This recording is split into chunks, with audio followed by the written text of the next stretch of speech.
Olá, meus amigos, minhas amigas, olha, convite especial para vocês. Ó, nós preparamos uma playlist com 100 vídeos inteiros, completos, para atender o concurso da Universidade do Rio Grande, né? A FURG, edital publicado, edital na praça, provas no dia 25/5.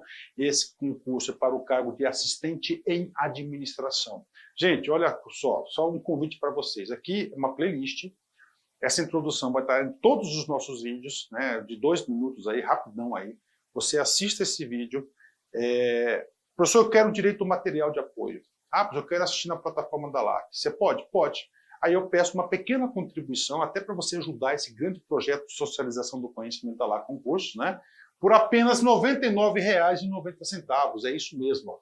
R$ 99,90, você vai assistir esse mesmo curso, só que aqui no YouTube, gratuitamente, são 100 vídeos. Este curso, eu te garanto que são muito mais de 100 vídeos. Eu não tenho o número agora, porque o pessoal do pedagógico ainda não concluiu a montagem do curso. Então, você vai ter o curso completo. Além do curso completo, você vai ter direito a todo o material de apoio. Você vai assistir na nossa plataforma. Lá você vai ser monitorado e você vai participar do Personal Coach. Um grande diferencial da LAC Concurso. O que é esse aqui, Personal Coach? Eu estudo em regime de metas. Então, aqui, todos os dias, a partir do dia 31, você vai ter o quê? Você vai ter uma meta de estudos, cara. Cara, se você seguir essa meta de estudo, eu te garanto que você será uma das pessoas com grandes possibilidades de aprovação. Bacana? Fechado? Então venha contribuir com esse nosso projeto aqui na LAC Concurso e tenha uma excelente aula. Fique com Deus, forte abraço, fique com Deus. Tchau, tchau. Olá, meus amigos, minhas amigas, sou o professor LAC com muito prazer, muita satisfação. Vamos para mais uma super videoaula e hoje nós iremos trabalhar um assunto muito interessante que é o direito administrativo na nossa Constituição Federal de 1988, né? Então está aqui, direito administrativo, artigo 37. Na verdade, nós iremos estudar o capítulo 8, que é da administração pública, que está incluso tanto o artigo 37 quanto o artigo 38, né?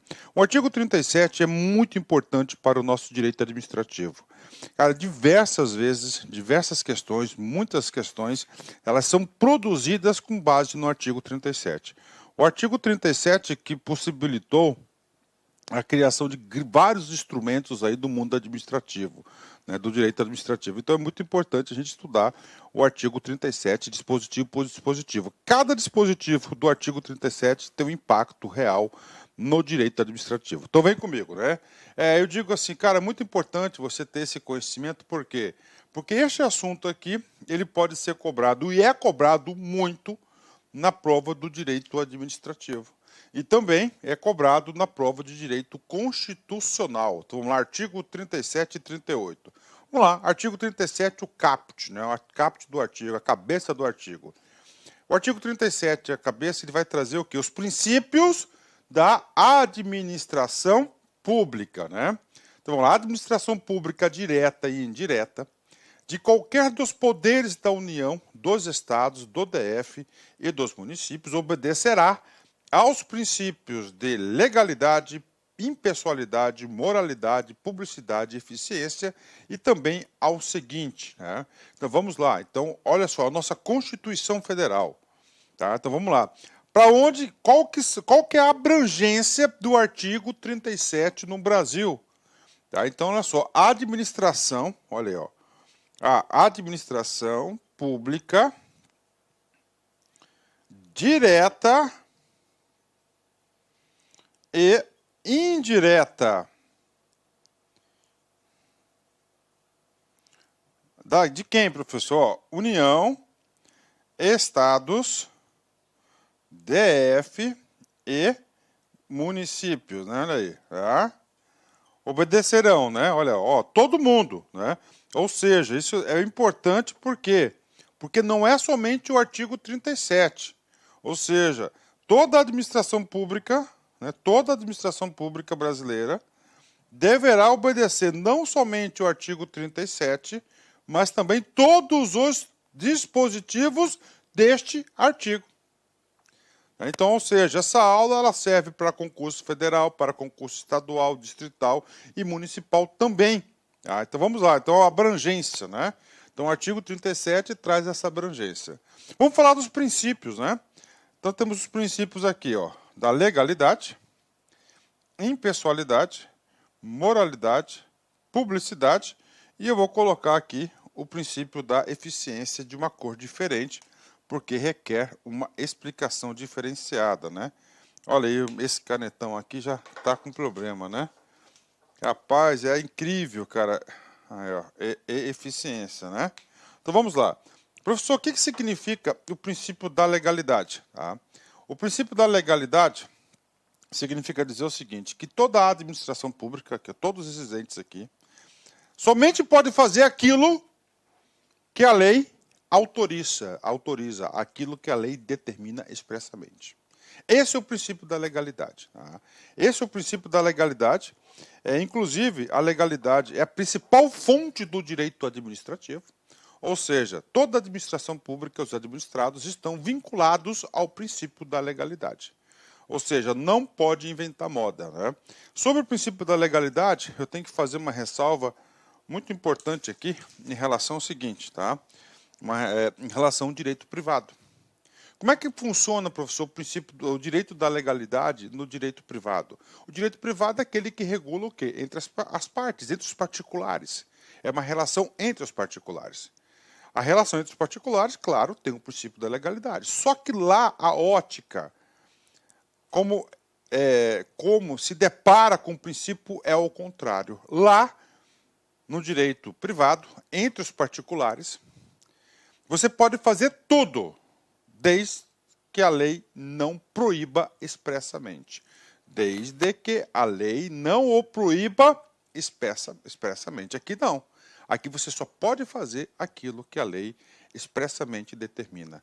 Então, esse é o princípio da legalidade, né? Estrita legalidade. Só pode fazer aquilo que a lei determina. Esse é o princípio da legalidade. Né? Tem que saber, professor? Com certeza. Professor, impessoalidade, outro princípio muito importante. Cara, esses princípios aqui são os mais cobrados nas provas de concurso público de todas as bancas, né? Professor, impessoalidade. Eu sempre gosto de explicar o princípio da impessoalidade, dizendo que o princípio da impessoalidade, a administração pública deseja que ele seja o quê? Profissional, que ele seja impessoal, que ele trate as coisas de acordo com o seu profissionalismo, não com seus interesses pessoais, não com interesses obscuros, mas com o interesse o quê? Da administração pública, dos administrados, da impessoalidade. Ele tem que ser impessoal, ele não pode ser parcial, tá? Ele tem que ser imparcial. Professor, moralidade, né? Moralidade significa dizer que na administração pública, tá, o gestor, os administrados, os administrandos deverão agir sempre com o princípio da moralidade, né? Olha, com a moralidade administrativa, com honra, com honestidade, com honradez. Então, isso é o princípio da moralidade. Tá? Então, ó, legalidade, impessoalidade, moralidade. Professor, publicidade. Cara, princípio da publicidade. Nós não estamos tratando aqui da coisa pública? Sim, isso aqui é a coisa pública. Então, a coisa pública, tudo que é dinheiro público, recurso público, ele é público. Então, ele tem que ter o princípio da publicidade. Tornar esse princípio público, esclarecer, informar as pessoas. É claro que esse princípio da publicidade, com o decorrer do tempo, esses princípios aqui, eles são oriundos da Constituição original lá de 1998, tá? Desculpa, de 88, são oriundos de 88. Esse princípio da publicidade, ele teve um upgrade. Hoje nós falamos princípio da transparência. Ou seja, não basta você publicar os atos no Diário Oficial. Você tem que dar o quê? Ampla transparência na publicação dos atos, das informações. Então, legalidade, impessoalidade, moralidade e publicidade. Eu estou sendo bastante breve, porque essa aqui não é uma aula de princípios, né?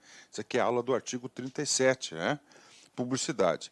Professor, por que você colocou isso? Porque é o seguinte, esse LIMP sem o E são princípios oriundos, né? Ó, da Constituição Federal, da República Federal, da Constituição, olha aí, da Constituição da República Federativa do Brasil, de 88. Já o princípio da eficiência, né? Do princípio da eficiência, ele foi incluído no texto da Constituição através da emenda 19 de 98, que foi a grande emenda da reforma administrativa que ocorreu no governo FHC. Essa emenda constitucional de 1998, ela tinha uma clara intenção de quê? De implantar no Brasil. Tá? Então, esses 4 aqui são princípios, nós chamamos princípios burocráticos. Olha aí. Princípios burocráticos, né?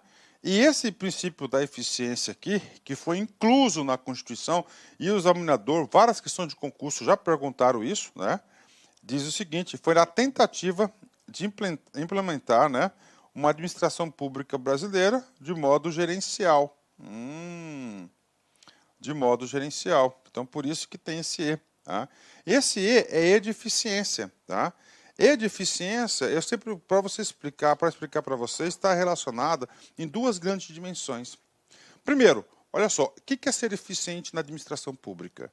É você produzir mais com menos. De novo, produzir mais com menos e fazer as coisas certas. Então, é questão aí de execução e de resultado. Eficiência. Então, essa eficiência é um princípio da administração pública gerencial, né, ou seja, com foco nos resultados. Então, isso aqui são os princípios, né, o MUNIP, né, são princípios aí que eu digo para vocês com toda certeza, se você não tiver esses princípios na sua cabeça, você não tem mínimas condições de disputar nenhuma vaga de concurso público. Então, você tem aí que saber, né, esses princípios com certeza. Ok, pronto, né? Tá aí o CAPT, a gente está estudando. Professor, nessa aula, o senhor vai bater todos os dispositivos do artigo 37, 38, sim, 100%, não vou pular nenhum deles. Ok? Bacana. O que acontece? Eu tive que organizar a minha aula. Então, esse aqui é o artigo 37. Pela ordem, eu ia estudar agora o inciso 1º. Só que, para colaborar, para contribuir, aproveitar o momento da explicação, eu sou obrigado aí passar para vocês o seguinte, né? O parágrafo 1º. O que diz o parágrafo 1º? O parágrafo 1º, né? Ele contribui com o entendimento do princípio da impessoalidade. Professor, o princípio da impessoalidade é aquilo que o senhor falou, que o cara tem que ser o quê? Profissional, exatamente. Ele tem que agir de forma profissional, imparcial, ele é impessoal. Né? Chega na repartição pública, ele vai falar bom dia para todos, né? Independente de raça, de credo, de beleza, de qualquer pessoa, ele é o quê? Ele é impessoal, ele está ali, ele é um profissional, ele tem que executar suas tarefas, né? Executar suas atribuições e competências do cargo. Né? E diz o seguinte, olha só, a publicidade dos atos, programas, obras, serviços, tá? E campanhas dos órgãos públicos deverá ter caráter educativo. Olha aí, caráter educativo. Ó, a publicidade. A administração pública faz publicidade, sim, de todos os atos, até para atendimento do princípio da publicidade. Dos programas de governo, de suas obras, de seus serviços, né? Campanhas dos órgãos deverá ter caráter educativo, informativo ou de orientação social. Dela não podendo constar nomes, ó, dela não podendo constar nomes, símbolos ou imagens que caracterizem promoção pessoal de autoridades ou servidores públicos, né? Ou seja, está contribuindo, tem que ser impessoal, tá? Impessoal, de novo, dela não podendo constar nomes, símbolos ou imagens que caracterizem promoção pessoal de autoridades ou servidores públicos, né? Ah, professor, o cara lá é prefeito, tá? Então, toda obra que ele tem, o símbolo da prefeitura, da gestão dele, é um símbolo que diz respeito lá à marca da empresa do cara. O que acontece? A marca da empresa do cara. Ali, o cara está pegando carona. Ele está divulgando a obra para a sociedade e, ao mesmo tempo, ele está o quê? Ele está fazendo uma promoção pessoal. Ou seja, isso você está ferindo o princípio da impessoalidade, está ferindo o princípio da moralidade, né? Então, não pode. Então, esse artigo 1º, ele colabora com o entendimento, né? E cai bastante. Vou ler de novo para vocês, ó. A publicidade dos atos, programas, obras, serviços e campanhas dos órgãos públicos deverá ter caráter educativo, informativo ou de orientação social.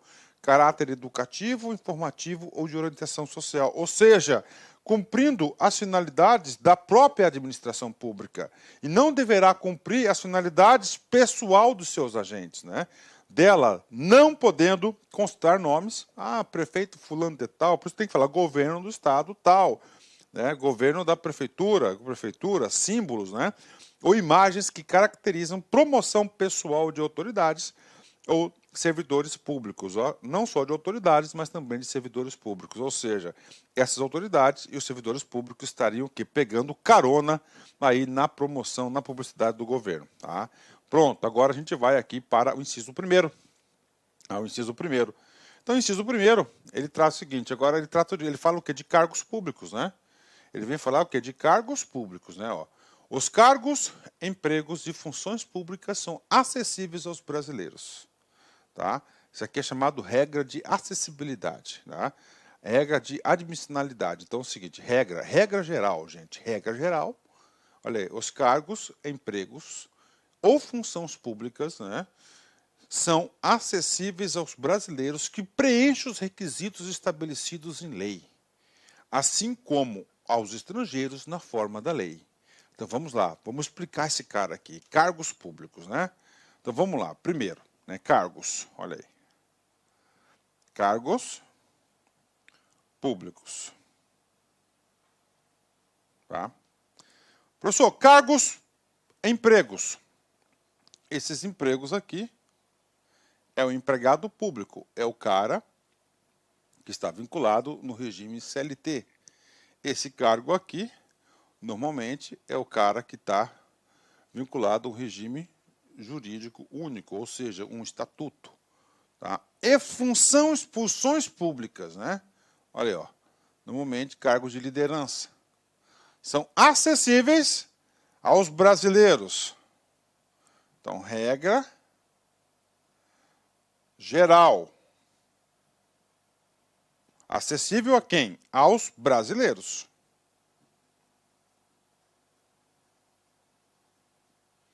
Ok, bacana, né?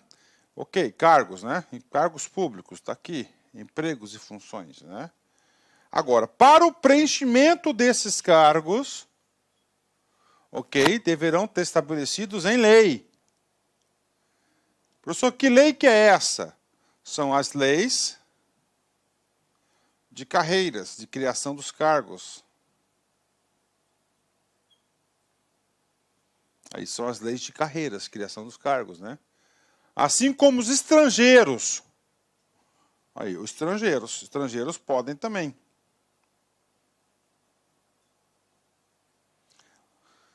Esses estrangeiros, eu pergunto para vocês, quais são os estrangeiros?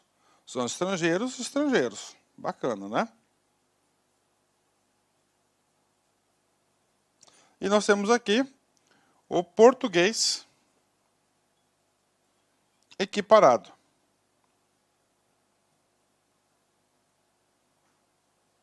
Então, um cara que é português pode fazer o concurso, por exemplo, da Caixa Econômica Federal? Pode. Por quê? Porque a Constituição portuguesa também assim permite. Então, é considerado que um português equiparado. Isso é dado aí porque o Brasil foi colônia, império, né? Temos um histórico de relacionamento com o Estado português centenário. Então, de novo, os cargos, empregos e funções são acessíveis aos brasileiros, que preenchem os requisitos estabelecidos em lei. Ok? Ok? Tá? Assim como os estrangeiros na forma da lei. E esses estrangeiros aqui, tá? Eu quero dizer para vocês, é o seguinte, é uma norma de eficácia contida, né? Olha aí, ó. Eficácia contida. Por quê, professor? Porque para os estrangeiros ocuparem os cargos públicos, né? É que necessita o quê? Necessitará de uma lei específica tratando deste assunto. E eu vou apresentar para vocês nessa aula um exemplo de uma lei específica para o caso. Então, regra geral, tá?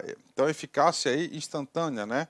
Eficácia imediata. Regra geral, o acesso é ao brasileiro. Então, é acessibilidade. Então, todos os cargos são acessíveis aos brasileiros, que preencham os requisitos da lei, tá? E o estrangeiro, professor, com um requisito, idade, né? Então, idade mínima, 18 anos. Pronto, a lei diz isso, né? Idade mínima, 18 anos. Ok, então esse aqui é o princípio do quê? Da ampla acessibilidade aos cargos públicos aos brasileiros. Lembrando que estrangeiro pode ter, na forma da lei. E aí, professor, explicação completa? Não, falta ainda algumas coisas interessantes, porque essa aula aqui é uma aula que eu vou ministrar ela de forma bastante tranquila, tá certo? Ponto a ponto, sem correria. Você pode até assisti-la na velocidade 1.5. Inclusive, eu recomendo que você assista aí 1.25, 1.5. É que fica aí mais tranquilo. Vamos lá. Olha só. O artigo 12, parágrafo 1º, o artigo 12 da própria Constituição, ele trata o quê? Ele trata das regras de nacionalidade. E o que diz aqui o parágrafo 1º? Aos portugueses com residência permanente no país, se houver reciprocidade em favor de brasileiros, serão atribuídos os direitos inerentes ao brasileiro, salvo nos casos previstos nessa Constituição. Atribuídos os direitos inerentes ao brasileiro, salvo os casos previstos nessa Constituição. Quais são esses casos previstos na Constituição?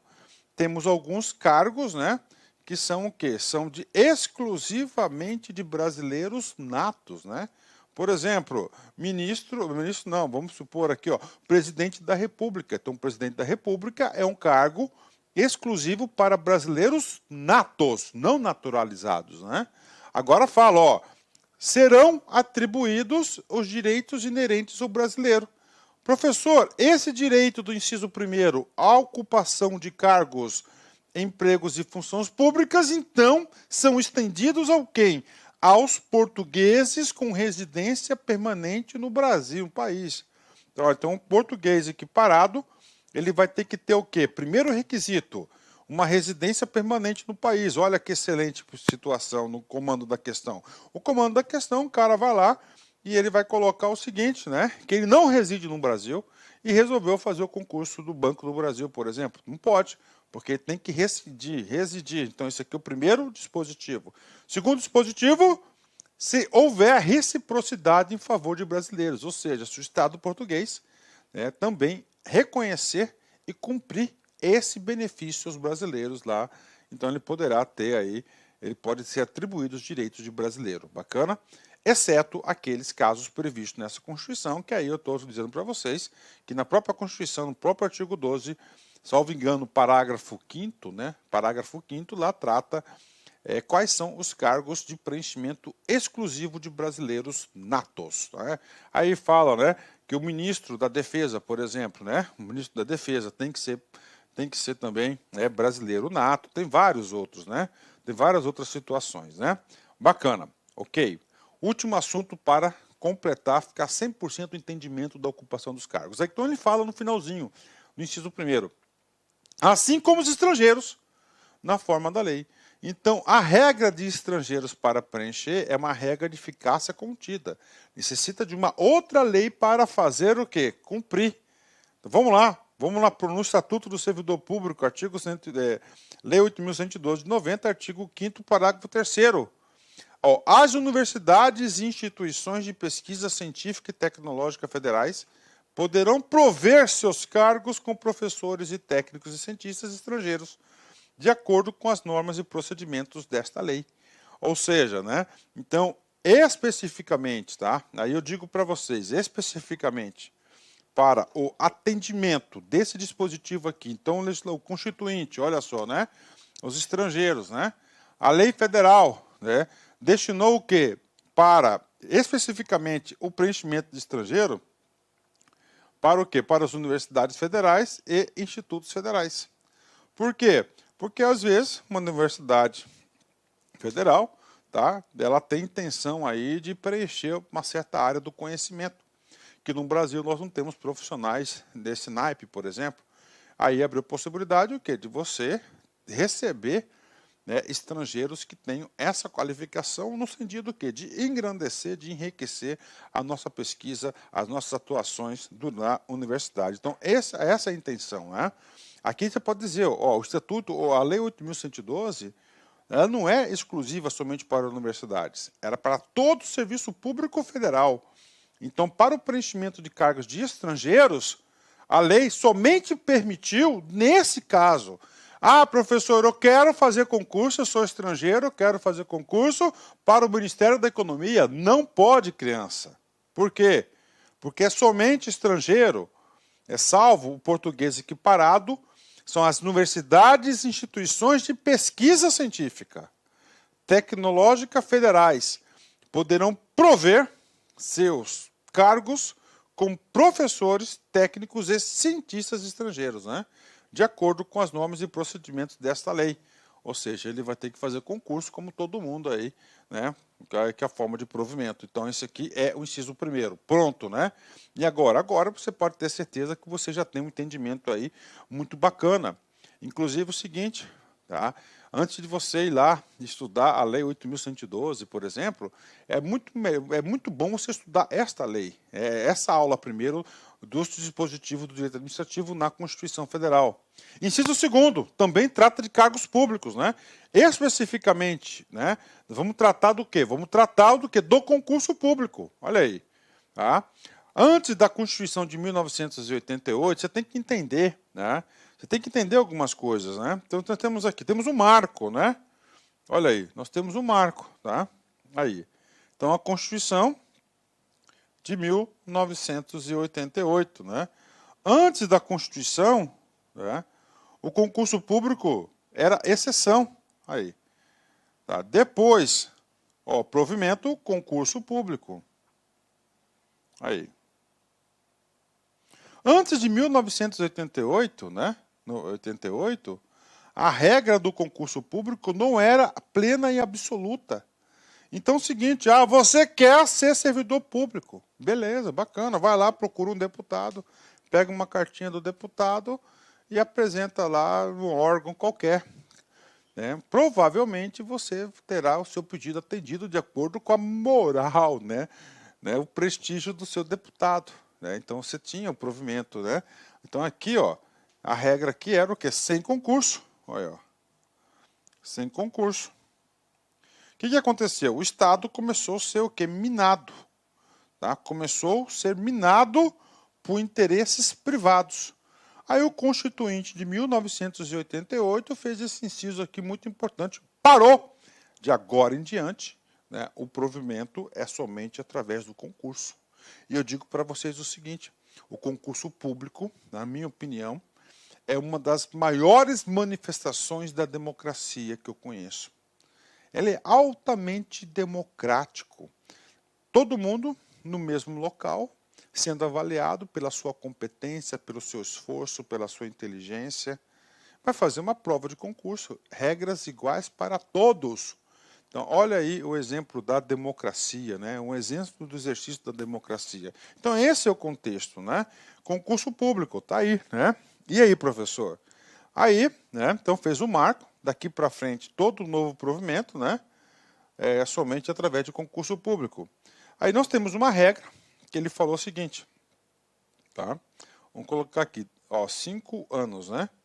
Todo mundo, tá, que teve um provimento entrou antes, né?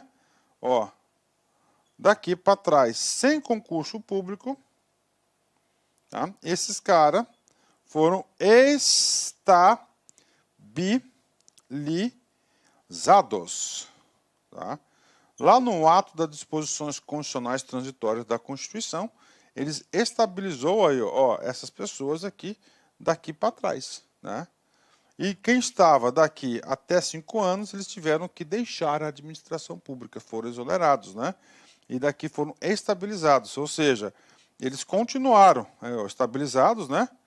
Eles continuaram até, eles são considerados como estáveis, né? Tem todas as situações do estável. Então temos essa situação do concurso público. Agora vamos ler o dispositivo. A investidura em cargo ou emprego público, cargo, regime jurídico único, né? O regime jurídico único, e o emprego CLT, Banco do Brasil, Caixa Econômica, Correios, Petrobras, assim por diante. Depende de aprovação prévia em concurso público. Olha aí a regra do princípio público, da universalização do princípio do concurso público. Esse concurso pode ser de provas, é uma modalidade, ou provas e títulos, outra modalidade. de acordo com a natureza e a complexidade do cargo ou emprego. Tá aí. Então, o cargo, né? Temos o cargo. Esse cargo aqui, ele é criado por lei, tá? E ele passa a existir, por quê? Porque vai determinar a função. Então, ele vai ter o quê? As suas atribuições. Tá? Atribuições de acordo com a natureza do cargo, né? Na forma prevista em lei, ressalvadas as nomeações para cargo em comissão, declarado em lei de livre nomeação e exoneração. Tá aí, né? Então, tá aqui, estão as regras de concurso público, né? Aí ele já trouxe uma exceção ao concurso público, né? Qual que é a exceção que trouxe no texto aqui? São os cargos em comissão. Ó, comissão. Chamado comissionados, né? Ó, esses cargos comissionados são de confiança do gestor, do agente político. Tá? Confiança do agente político. São cargos comissionados, né? Esses cargos comissionados, então não há necessidade de concurso público. Aqui nós estamos falando cargos com atribuições de chefia, tá? De chefia, de direção e de assessoramento, tá? Então, aí são esses cargos aqui de comissão. A gente vai falar um pouco mais sobre essa situação aqui no decorrer da aula. Nós temos um dispositivo aqui. Bacana, entenderam aqui a regra do concurso público? Então, antes da Constituição de 88, não era absoluta a regra do concurso público. Somente algumas carreiras de Estado, tá? Algumas carreiras de Estado que nós tínhamos o quê? Que nós tínhamos a obrigatoriedade do concurso público, aquelas carreiras já estruturadas. Por exemplo, Itamaraty. Tá, o Itamaraty, que é lá da diplomacia, foi uma das primeiras carreiras que foram estruturadas no país. O Banco do Brasil também já era obrigado ao concurso público, mas não era geral. Então, a regra geral do concurso público foi de acordo com esse dispositivo aí que nós temos, né? Com esse dispositivo, regra do concurso público, né? Tem mais coisa do concurso público? Sim, a gente vai falar agora outras regras constitucionais constantes aqui no artigo 37, que fala sobre a regra do concurso público, né? Vamos lá, parágrafo 2º, tá? Olha só, a não observância do disposto nos incisos 2 e 3 implicará na nulidade do ato e a punição da autoridade responsável nos termos da lei. Ou seja, né? Ou seja, se a autoridade competente não, esse é o parágrafo 2º do artigo 37, tá, ele não observar o disposto da regra do concurso público no inciso 2, o inciso 3 a gente já fala para você já. O que vai acontecer? O seu ato vai ser considerado nulo e a punição da autoridade responsável. E a autoridade responsável vai ter uma sua responsabilidade apurada. Por quê?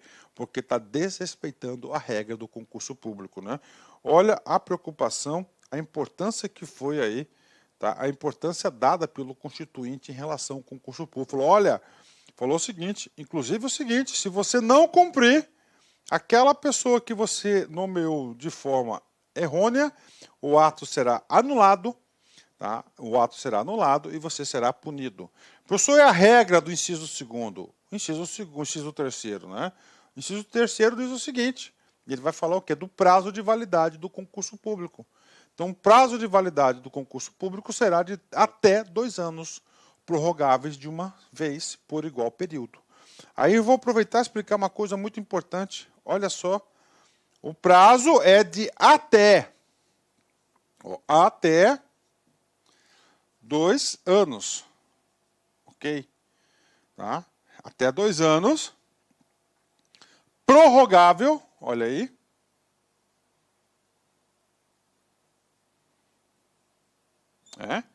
Uma vez. Então é o seguinte. Prazo do concurso. Vamos fazer uma tabelinha aqui. Ó, prazo. E vou colocar prorrogação aqui.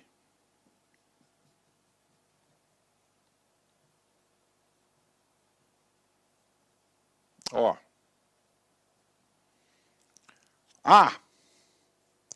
2 anos. Pode? Pode. Eu posso prorrogar? Posso. É obrigado? Não. Esse ato de prorrogação é um ato discricionário do chefe do Poder Executivo. O cara prorroga se quiser, de acordo com a situação de conveniência e oportunidade. 2 anos, então eu vou prorrogar por 2 anos. Ok? B, eu posso fazer o concurso público com um prazo de 1 ano? Pode. Se eu posso fazer de 1 ano, eu posso prorrogar? Pode, que vai ser o quê? De mais 1 ano. Tá? Professor, existe concurso público de 90 dias? Existe, eu já vi vários, aí, ó. 90 dias o prazo de validade, né? Então, a prorrogação será de mais 90 dias.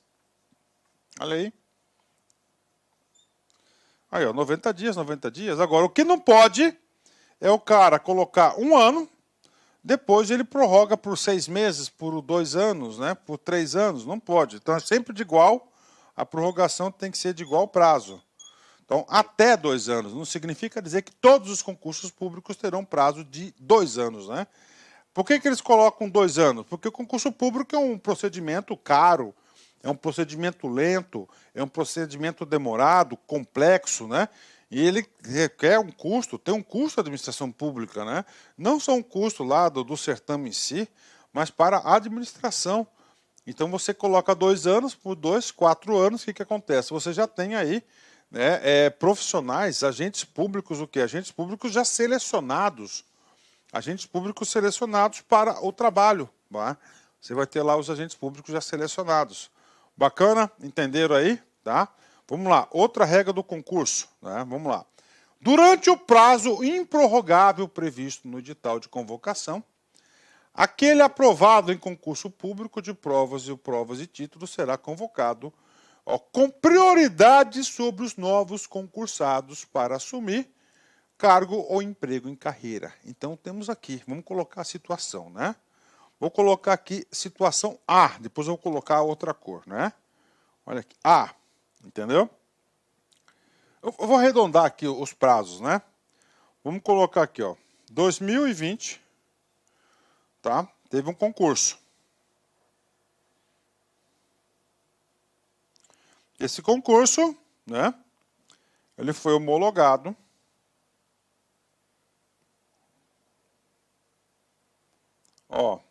em, tá, vamos pôr 10/10/2020. Esse concurso era de 2 anos, ok? Então, o que acontece aqui? Né? Olha aqui. Então, ele vai até o quê? O dia 9/10/2022. Ele pode ser prorrogado, né, por mais 2 anos, até o dia 9/10/2024. Fechou. Tá aqui, né? Beleza. Só que, tá? Em 2022, novo concurso, para o mesmo cargo. Aí. Professor, não pode fazer novo concurso porque já tem concurso anterior válido. Esquece. Quem falou isso não tem conhecimento profundo da lei. Não tem conhecimento profundo da situação. É permitido, sim, você fazer concurso quando você tem o quê? Ainda um concurso em vigência. Olha aí, ó. O que acontece, né? Ó, durante o prazo improrrogável previsto no edital de convocação. Aí, ó, edital de convocação, né? Olha aí. Aquele aprovado em concurso público de provas ou provas de título será convocado com prioridade sobre os novos concursandos para assumir o cargo e emprego na carreira. Então, ele fez novo concurso. Está aqui. Esse concurso aqui ele foi homologado, olha aí, em 10/11/2022. Tá? Beleza. Então, o que acontece agora? Agora vem a situação fatídica, né? Olha aqui. Em dezembro, ó, dezembro de 2022, faz uma convocação. Na situação A, nós temos aqui 10 aprovados. Tá? Na situação B, você tem 111 aprovados. Aí. Você faz uma convocação para 15 pessoas. 15 pessoas. Então você vai ter que chamar 10 do A e 5 do B. Por quê? Porque a Constituição, o artigo 37, inciso 4, ele deixou bem claro, ó, tá? Eles serão o quê, ó? Em prazo prorrogável previsto no edital de convocação, aquele aprovado em concurso público de prova, ó, tem convocados com prioridade sobre os novos concursados para assumir cargo ou emprego na carreira. Então tem que chamar primeiro do anterior. Então essa regra que diz, que fala que não pode, não podemos chamar as pessoas, não pode ter concurso com concurso, está errada. Não tem nada disso. Inclusive, eu já presenciei várias situações como essa nessa minha vida de concurseiro profissional. Tá aí, pronto, né? Então isso aqui é a regra constitucional que diz respeito ao concurso público, né? O parágrafo 2º a gente já disse, né? Ele falou o seguinte: se você não cumpriu o inciso 2 e o inciso 3º, tá? O ato vai ter que ser impunidade. Então, se você chamar primeiro com prioridade, ó, isso aqui é outra coisa, o prazo do concurso, né? Então nós explicamos já o parágrafo 2º no slide anterior. Tá? Próximo inciso. São 21 incisos. Ó, cargos comissionados versus funções de confiança. São duas coisas, né, cara? Cargos comissionados, tá? Cargos comissionados. Olha, ó. Ó, vamos notar aqui, ó, cargos comissionados.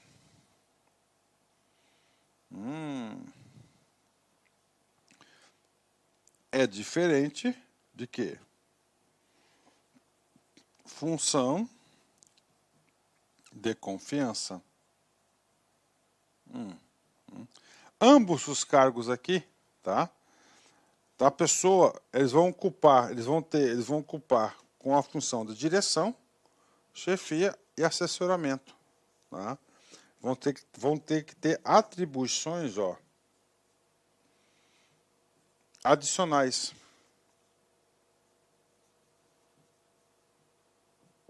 Ó, atribuições adicionais, cargos comissionados e função de confiança. Está aqui, tá? Ok. Só que os cargos comissionados é para qualquer um. Tá? Qualquer. Quando eu falo qualquer, é para servidores efetivos e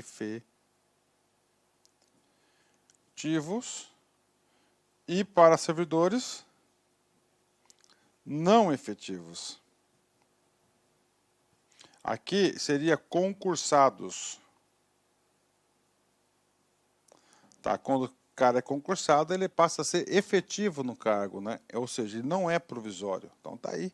Ou concursados, né? Qualquer cargo, tá aí. Né? O legislador quis assim, né? Qual que é a intenção aqui, cara, do cargo comissionado, né? Cara, o burocrata, ele tende o quê? Ele tende a ficar lá na burocracia, ele fica insulado, tá? Ele fica insulado na burocracia. Às vezes ele perde um pouco a noção de mundo. Ele perde um pouco a noção de mundo. Então, por exemplo, secretário de Estado, ministros, né? Então todos eles são cargos comissionados. Eles ocupam cargos comissionados. Então, o governador, o prefeito, o presidente, eles nomeiam pessoas fora da administração pública até para trazer um conhecimento novo. E, além disso, são pessoas de extrema confiança deles, que, na opinião deles, são pessoas que já conhecem há algum tempo, né, que têm condições de desenvolver um espetacular trabalho. Então, são os cargos comissionados. Então, pode ser um servidor de carreira? Pode. Pode ser um servidor efetivo? Pode. Mas também não efetivos. Agora, a função de confiança, tá, ela já é interno. A função de confiança é interno. Aí, ó. Interno. Tá? Somente pode para quem é efetivo. Aí. O cara é efetivo, né? Professor, eu quero exemplo de função de confiança. Vamos colocar a polícia, por exemplo, né? Então você tem na delegacia o escrivão. Beleza. Aí você tem o escrivão-chefe. O cara, para ser escrivão-chefe, primeiro ele tem que ser escrivão. Se ele for escrivão é porque ele fez o concurso público, ele é chefe, né? Então ele vai ter o quê? Ele vai ter uma atribuição adicional. Ele vai ter uma liderança, ele vai exercer uma função extra. Por isso que ele fala função de confiança. Então, função de confiança é exclusivamente para aqueles que lá já estão. Tá? Agora, vamos para o texto, feita essa explicação para vocês. Né? As funções de confiança exercidas exclusivamente, tá? Exclusivamente por servidores ocupantes por cargo efetivo. Olha aí, ó. Funções de confiança. Olha aí. Ó, funções de confiança, ó, funções, ó, vou colocar aqui, ó, F, tá? F, exercidas para servidor de cargo efetivo. Então, aqui, ó, então, função de confiança, F, macete, né? E os cargos em comissão, ó, C, ó, então, C, tá? Servidores de carreira. Tá? Nos casos, condições e percentuais mínimos previstos em lei, destinam-se apenas a atribuições de direção, chefia e assessoramento. Isso que eu falei. Qualquer um dos dois cargos aqui, tá? Dos dois cargos aqui, eles vão receber, eles vão ter o quê? Ó, eles só existem esses cargos aqui adicionais na estrutura de carreira para, ó, eles vão dirigir o órgão, comandar pessoas, chefiar ou assessorar. Então, essas são as atribuições, né? Eles não são atribuições, cargo comissionado. Então, você não vai ter um cargo comissionado para o cara executar uma tarefa. Não é. É somente para que direção, chefia e assessoramento. Essa é a ideia, né? Ó, nas condições e percentuais mínimos previstos em lei. O que acontece? As duas situações aqui são criadas em lei. Você não pode ter um órgão com 100% de cargos comissionados, por exemplo. É um percentual que a própria lei vai definir. Então está aqui para vocês. O que gera a dúvida, né? O constituinte, ele chamou, tá? As pessoas, isso que gera muita dúvida, tá, gente? Ele chamou essa situação aqui, ó, tá? Essa situação aqui dos concursados efetivos e não efetivos, ele chamou de carreira. Aí, ó. Ele chamou de carreira. E aí, professor? Aí, esse aqui é um momento que eu digo para vocês que vocês deverão vencer as suas paixões. É uma linguagem específica para o concurso. Tá? É carreira. Então, quando falou carreira, cargos em comissão e funções de confiança, automaticamente você vai ter que vincular a situação de quê? A situação de um cargo comissionado. Bacana? Então vamos lá. Então, ok. Só um pouquinho. A gente vai explicar mais, tá? Eu vou passar o slide aqui, tá? A gente não terminei essa explicação, que agora vem a cerejinha do bolo. Antes disso, deixa eu ler mais um dispositivo aqui da Constituição. Aqui. Tá? Mais um dispositivo.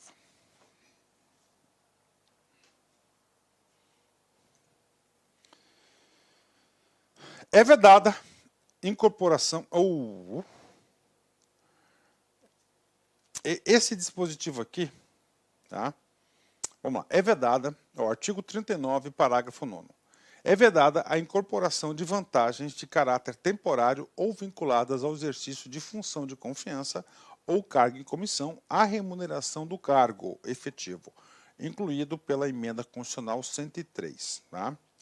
Tá, o que acontece aqui? Vamos supor, é vedada a incorporação de vantagens de caráter temporário, bacana, ou vinculadas ao exercício do cargo de confiança ou cargo em comissão à remuneração do cargo efetivo. Beleza. O que acontece aqui? Eu sou escrivão, beleza? Então, tenho o meu subsídio, tá? Minha remuneração, meu vencimento de quê? De escrivão. Eu fui nomeado escrivão-chefe, então eu vou ter um percentual, um bereléuzinho a mais, uma graninha a mais sobre a minha remuneração. Uma função de confiança, escrivão-chefe.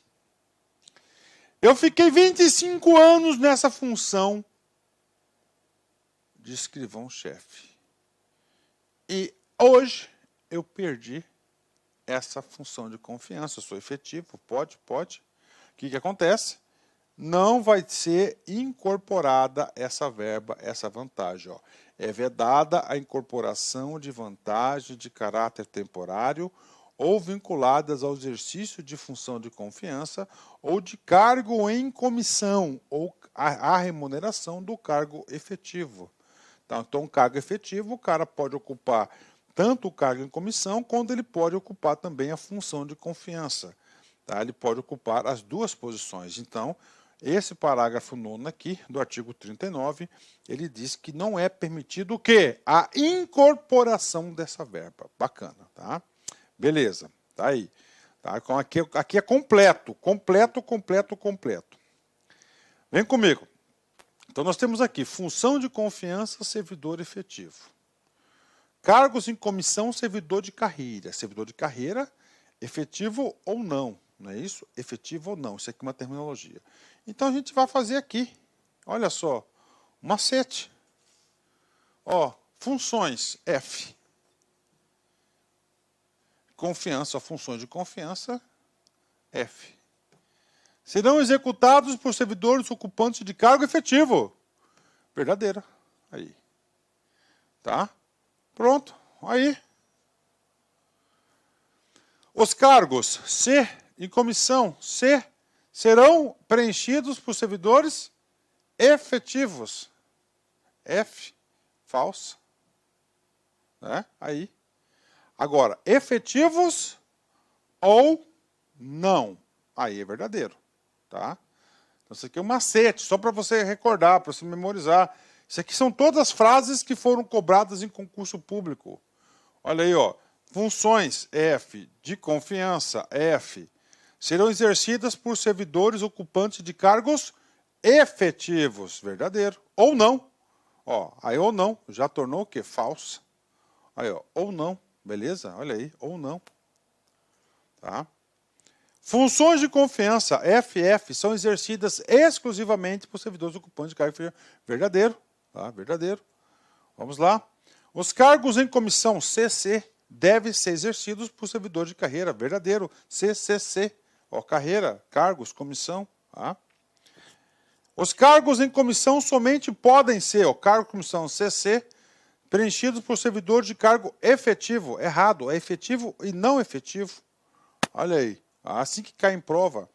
A obrigatoriedade das funções de confiança, ó, FF, só serem preenchidas por titular de cargo efetivo, 3F. Então está o quê? Correto, ó. O item está correto. 3F. Então, cargos e funções de confiança. Gente, isso aqui...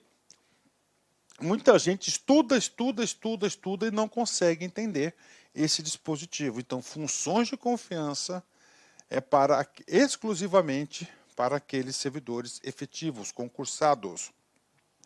E os cargos de comissão, não. Tá? Pode ser um ou outro. Né? Ok, vamos continuar. Direito de greve. Tá aí. Direito de greve. Né? É garantido ao servidor público civil o direito à livre associação sindical. Aí.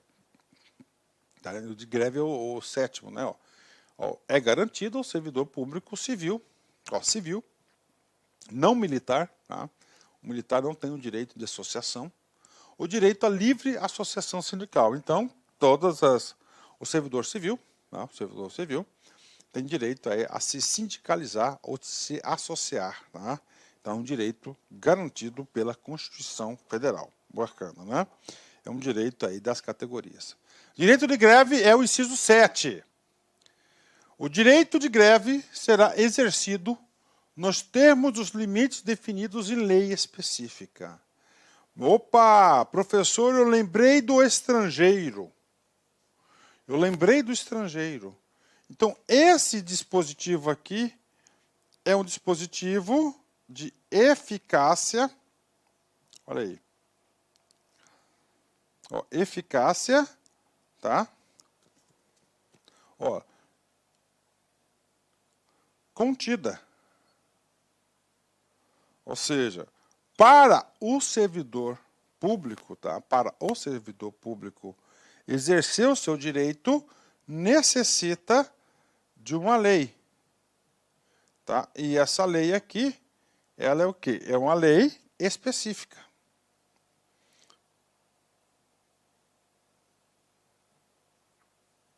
E aí, professor, o que acontece? Discussões aí homéricas em relação a isso. O servidor público tem direito de greve. Só que o que acontece? Essa lei nunca foi editada. Aí, ó, essa lei nunca foi editada. Aí. Essa lei específica, ela não existe.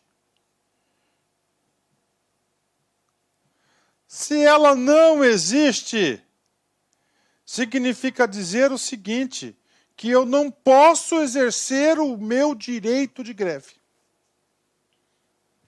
Isso. Está aí. Positivo. Essa é a interpretação. Tá? Essa é a interpretação. Professor, é sacanagem. Sacanagem, concordo. E aí? Acontece que essa situação, ela foi discutida no Poder Judiciário inúmeras vezes. Todos os sindicatos aqui, todos eles associados com seus advogados, começaram a provocar o judiciário, né? E a própria Constituição Federal tem um remédio constitucional chamado mandato de injunção. Né? Aí, mandato de injunção. Esse mandato de injunção, ele o quê? Esse remédio é para quê? Para o preenchimento de lacunas. Tá? Para o quê? O mandato de injunção. Tá? Aí o mandato de injunção, né, ele chegou lá no Supremo Tribunal Federal. E o Supremo entendeu o seguinte, olha, pela omissão, tá, pela omissão aqui do Poder Executivo, né, do Poder Público, e não criar a lei específica, né, enquanto essa lei não for editada, né, vai aplicar ao servidor público as leis constantes aí no regime do direito privado, da CLT, do CLTista, né, que tem direito de greve garantido, tanto na CLT quanto em outros instrumentos específicos. Né? Então vai aplicar. Então hoje o direito de greve do direito do servidor civil, né, do direito de greve será exercido, né, nos limites da lei específica, ou seja, hoje será aí da lei da CLT, do direito privado. Então, hoje nós temos aí, por determinação, por força do mandato de injunção, né, que foi aí julgado aí em grau de recurso do Supremo Tribunal Federal. Então, hoje, ele exerce com base nessa fundamentação. O dia que a administração pública tomar vergonha e editar a lei de greve para os servidores públicos, é claro que vai perder a sua eficácia normativa a essa decisão do Supremo Tribunal Federal. Vamos lá. Vagas reservadas a portadores de deficiência. Tá? A nossa Constituição de 88, ela é sabida de todos, né? É sabida de todos que a Constituição de 88 é uma Constituição que é considerada Constituição cidadã. Ela é uma Constituição considerada inclusiva. E ela se preocupou, ela falou o seguinte, olha, as pessoas portadoras de deficiência, ela já tem uma vida complicada, difícil. Então, nós temos que garantir, de uma certa forma, o quê? Acessibilidade. Então, trouxe a previsão. A lei reservará percentual dos cargos e empregos públicos para pessoas portadoras de deficiência e definirá os critérios de sua admissão. Então, olha aí, né? Então, nós temos aí, ó, a lei reservará percentual dos cargos e empregos. Está na Constituição. E o que acontece? Em todos os estatutos, por exemplo, o Estatuto Federal, que é o regime jurídico único dos servidores da União, a Lei 8.112 de 90, parágrafo 5º, artigo 5º, parágrafo 2º, diz, ó, as pessoas portadoras de deficiência assegurado o direito de se inscrever em concurso público para provimento de cargos cujas atribuições sejam compatíveis com a sua deficiência e que são portadoras.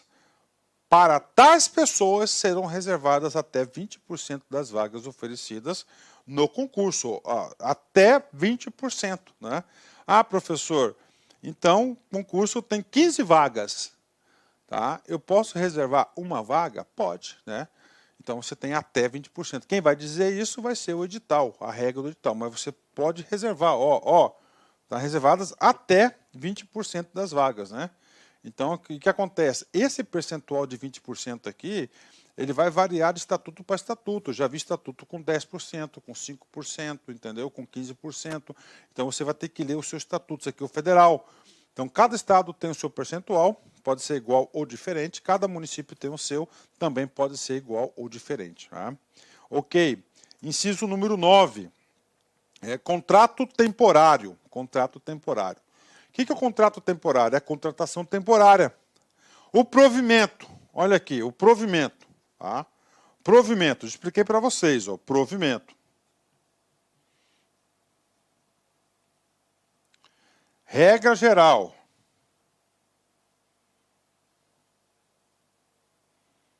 Regra geral é o quê? Concurso público.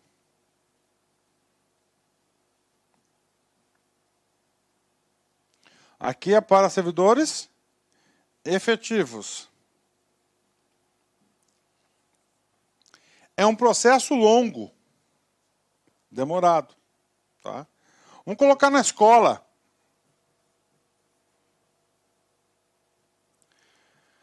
A professora gestante. Tá? A professora gestante tem direito à licença maternidade. Aqui no estado de Mato Grosso, o Estatuto LC 04 de 90 diz que são 6 meses. Aí. O que acontece? A professora vai ser afastada. Vai ser afastada do quê? Do seu cargo. As crianças vão ficar sem aula? Não. Então, neste caso aqui, justifica a contratação temporária. A lei estabelecerá os casos de contratação por tempo determinado. Qual que é o tempo determinado aqui? 6 meses. Aí. Ó, 6 meses da professora, né? Ó, de excepcional interesse público. Qual o interesse público? É que as crianças não podem ficar sem aula. Então, aqui, então existe um instituto que da contratação temporária. É um vínculo precário, né? Agora, temos alguns cargos, né, que são cargos exclusivos de Estado, que não é permitido a contratação temporária. Por exemplo, polícia.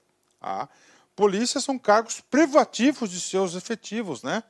É privativo, não pode ser ocupado aí por ocupação provisória, temporária. Tá aqui. E o que acontece? Eu espero brevemente estar gravando novamente esse item aqui, que é o item 9. Por quê? Porque o item 9, eu digo para vocês assim, que está tendo uma PEC, que é a PEC da reforma administrativa que está tramitando no Congresso Nacional, na qual aí eu sou parte interessada dessa PEC, porque eu sou professor de Direito Administrativo, então eu tenho que estar sempre antenado. O que acontece? Nessa PEC, vai alterar esse dispositivo e lá vai falar o seguinte, que esse prazo determinado aqui, ó, será de 10 anos. Até 10 anos. Tá? Porque isso aqui é um problema muito sério aqui na administração pública brasileira, né? Então, muitos contratos temporários, tem pessoas que são contratados aí por 15, 20 anos, né? Aí eu falo porque eu fui servidor público e eu tive cargo de gestão, fui gestor governamental do estado do Mato Grosso, né? E tem alguns municípios que você não tem, por exemplo, professor de matemática. Você não tem professor de matemática. E aí, professor? Cara, aí complicou, né? Aí você tem que ter o quê? Tem que ter sempre... Faz concurso, não passa ninguém. As crianças vão ficar sem aula? Então é uma situação meio complicada. Tá? Ok, vamos aqui. Próximo item. Revisão geral anual. Tá? O que é isso? Reajuste. Tá? A revisão geral anual, o famoso RGA. Então todos os servidores públicos têm direito a isso. A remuneração dos servidores públicos e o subsídio que trata o artigo 4º do parágrafo 39, né?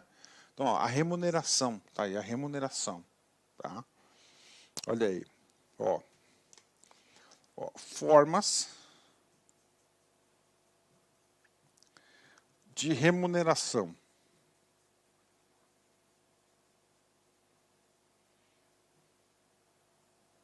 Duas, vencimentos. E segundo, tá? Aí vai ser vencimentos mais gratificações. Vou colocar entre aspas aqui, mais subsídio. Subsídio, né? Aí, ó. Subsídio, né? Tá aqui. Essas duas formas de remuneração, esse subsídio aqui, ele foi criado, ó, pelo artigo 39, parágrafo 4º de nossa querida Constituição. Somente poderão ser fixados e alterados por lei específica aqui, ó. Então, essas remunerações aqui, ambas, lei específica. Ou seja, eu quero conceder um aumento para a carreira de auditor fiscal da Receita Federal. Pode. Tem que ser uma lei específica. O que é a lei específica? Aquela lei que trata somente sobre aquele assunto. É normalmente aquela lei que não termina lá na ementa e outras providências. Tá? Então tem que ser uma lei que trata somente sobre isso. Isso que é lei específica, né? Por que o legislador fez isso? Para evitar carona. Tá? Você vai lá, cria lá uma lei lá vamos supor lá, uma lei que trata do meio ambiente. Lá nos últimos artigos você coloca lá aumento de determinada categoria. Não pode, porque está pegando carona, não é uma lei específica, né? Então vamos lá, lei específica. Observada a iniciativa, olha aí. Iniciativa. O que é iniciativa? De quem propõe.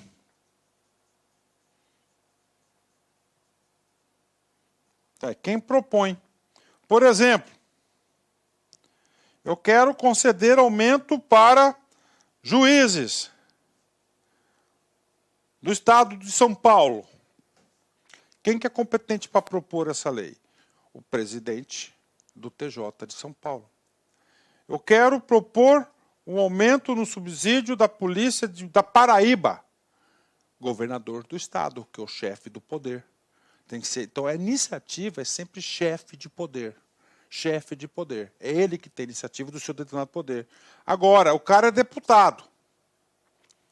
Ele pode propor leis, é a função dele, mas ele não tem atribuição de iniciativa para aumentar, para conceder benefícios para quê? Para uma carreira da polícia, por exemplo. Não tem, porque o chefe de poder é quem pode, né? Aí, ó, quem pode aqui, né, vai ser chefe de governo, ó, chefe, né, de poder, tá? Aí você pode colocar aqui, ó, chefe do MP também, chefe da defensoria, ó.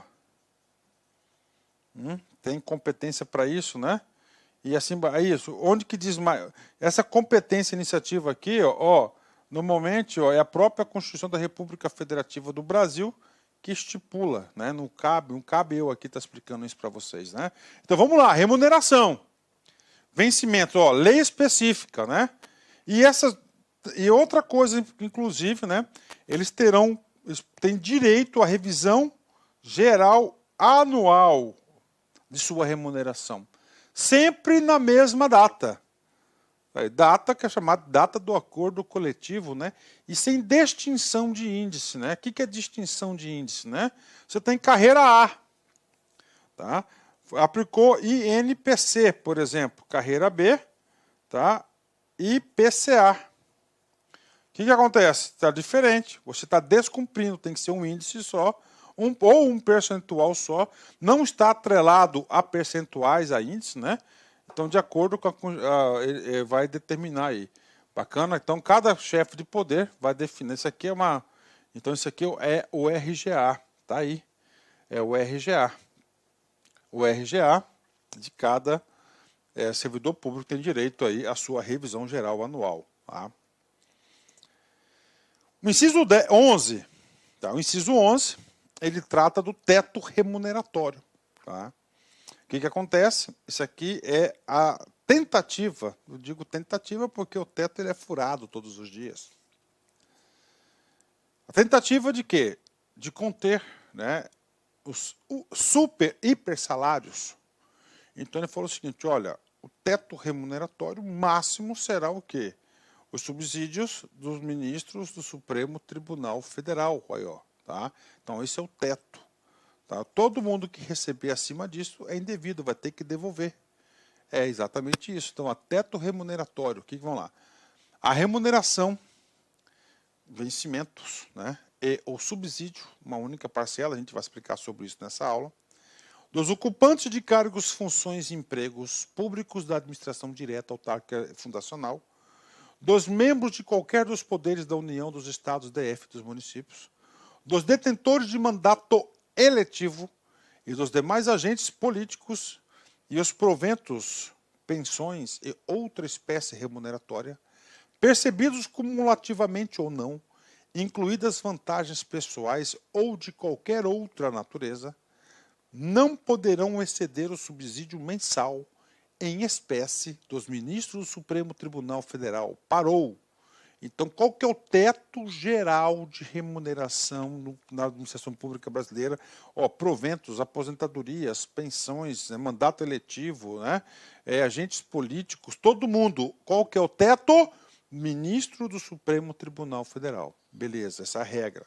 Aplicando-se como limite, nos municípios, o subsídio do prefeito. Aí tem subteto. Geral, ministro supremo, né? Município, subsídio do prefeito. Estados, DF, o subsídio mensal do governador. No âmbito do Poder Executivo, o subsídio de deputados estaduais distritais no âmbito do Poder Legislativo e o subsídio dos desembargadores do Tribunal de Justiça, limitados a 90 inteiros e 25 centésimos por cento do subsídio mensal em espécie dos ministros do Supremo Tribunal Federal, no âmbito do Poder Judiciário. Aplicável, ou seja, o teto do Judiciário, que é 90,25%, né, que é do Supremo, que é dos ministros do Supremo, para os desembargadores, né, será aplicado aos membros do Ministério Público, procuradores e defensores públicos, né? Então são 3 categorias aí que recebem 90,25% do teto, né? O professor tem um esqueminha aí? Tem, né? Tem um esqueminha, olha aí. Teto geral, subsídio do Ministro Supremo Tribunal Federal. Subtetos, estados, Poder Executivo, subsídio do governador. Tá? O governador pode ter o mesmo subsídio do ministro? Pode, né? Poder Legislativo, do deputado. Judiciário, Ministério Público e procuradores. 95% do STF, do desembargador do Estado. Aí, né? Então, o desembargador do Estado ele vai ser o quê? 90,25% do ministro. Né? Município, subsídio do prefeito.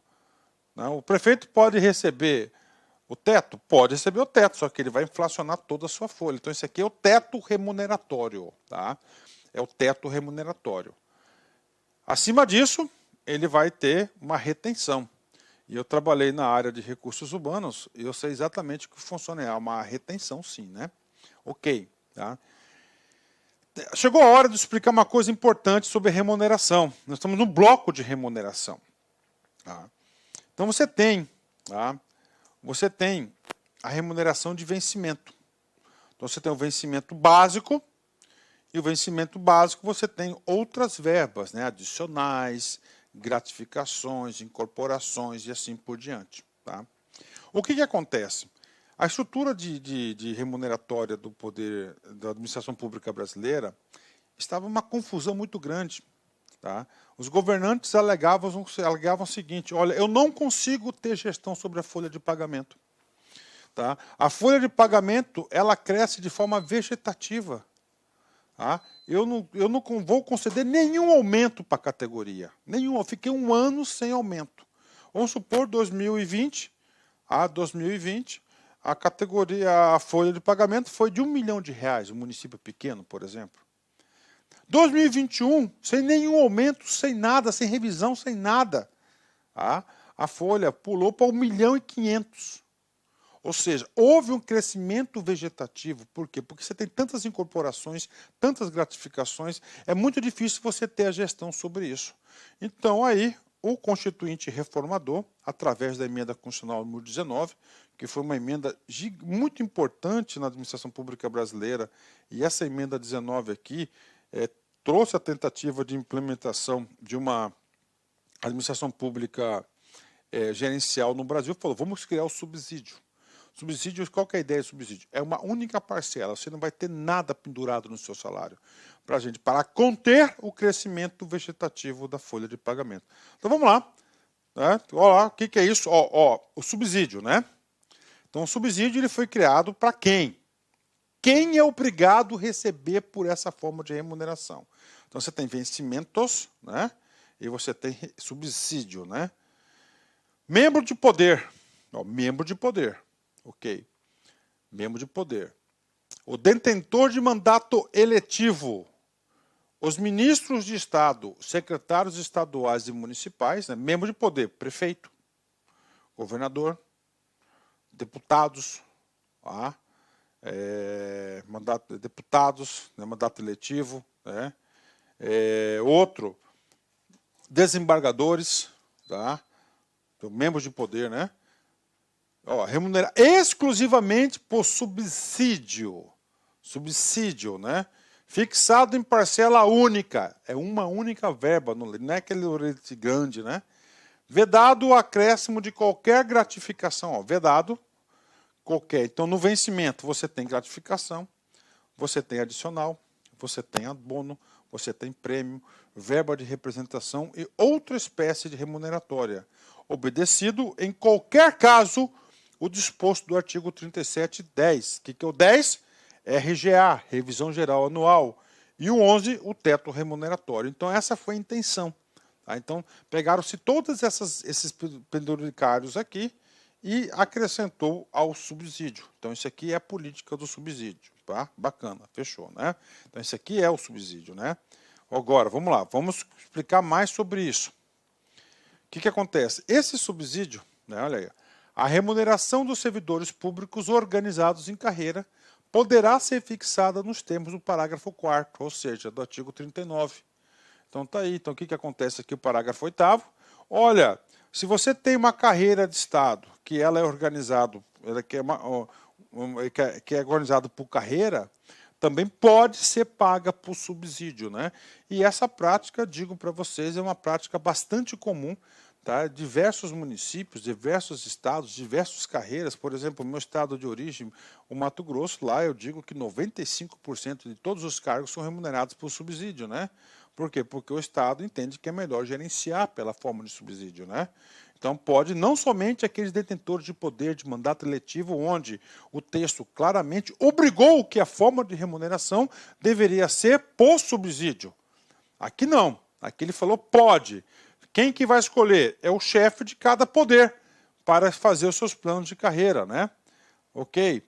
Né? Sobre isso ainda, tá? Sobre isso, né? Vamos aqui. Vamos lá, teto remuneratório. Tá? Estamos tratando do teto. Então nós falamos do teto. A parte de remuneração, nós vimos o quê? O RGA, lei específica, vimos o teto, vimos os subtetos, vimos o subsídio, tá? Original, vimos o subsídio para aquelas carreiras de carreira, né? Vamos falar ainda mais sobre remuneração, olha aí. O disposto no inciso 11, que é o teto, aplica-se às empresas públicas, tá? As empresas públicas e as sociedades de economia mista e suas subsidiárias que recebem recursos da União, dos estados, do DF, dos municípios para o pagamento de despesas com pessoal ou com custeio em geral. Então tá aí. Ou seja, o parágrafo 9º ele falou o seguinte, né? Esse teto remuneratório é para a administração pública direta, tá? Direta, autárquica e fundacional. Então, essas entidades, elas deverão obedecer o teto. Agora, você pega o Banco do Brasil, Caixa Econômica Federal, tá? São entidades, né, de direito privado, são sociedade de economia mista, tá? São sociedade de economia mista, são empresas públicas, né? Petrobras. Essas empresas, elas não estão sujeitas ao teto remuneratório. Isso despenca em concurso público. Por quê? Porque elas são tratadas como iniciativa privada. Tá? Iniciativa privada. Então é diferente isso. É diferente. Agora, se essas empresas receberem recursos para o pagamento de pessoal, ou para o seu custeio, pagamento de telefone, de água, de energia, de aluguel, por exemplo, Aí sim, quando recebe o dinheiro público, essas empresas deverão obedecer o teto constitucional. Somente nessa situação que ela poderá cumprir aí, atender o teto aí, tá? O teto constitucional da remuneração. Parágrafo 11 ainda, vamos lá. Sobre subsídios, né? Parágrafo 11. Não serão computadas para o efeito dos limites remuneratórios que trata o inciso 11, ou seja, teto da remuneração. A gente viu que o teto é o subsídio do caput desse artigo. As parcelas de caráter indenizatório previstas em lei. Aí. Então, aí, filho, zero. Aí é a válvula de escape para burlar, tá? O golpezinho no teto. Tá? Aí tem aí, cara, diversas verbas de indenização. Tá? Então é o seguinte, as indenizações, elas não estão inclusas na restrição do subsídio. Ó. Não serão computadas para efeitos de limite remuneratório. Tá? Olha aí, ó, do inciso número 11, tá? As parcelas de caráter indenizatório previsto em lei. Então aí você vai ter indenização de locomoção, indenização de transporte, indenização de não sei o quê, que aí foge o teto remuneratório, tá? Auxílio, moradia é um tipo de indenização, tá? Então aí foi aí a margem de escape que concederam. O último dispositivo, tá? O último dispositivo está aqui, né?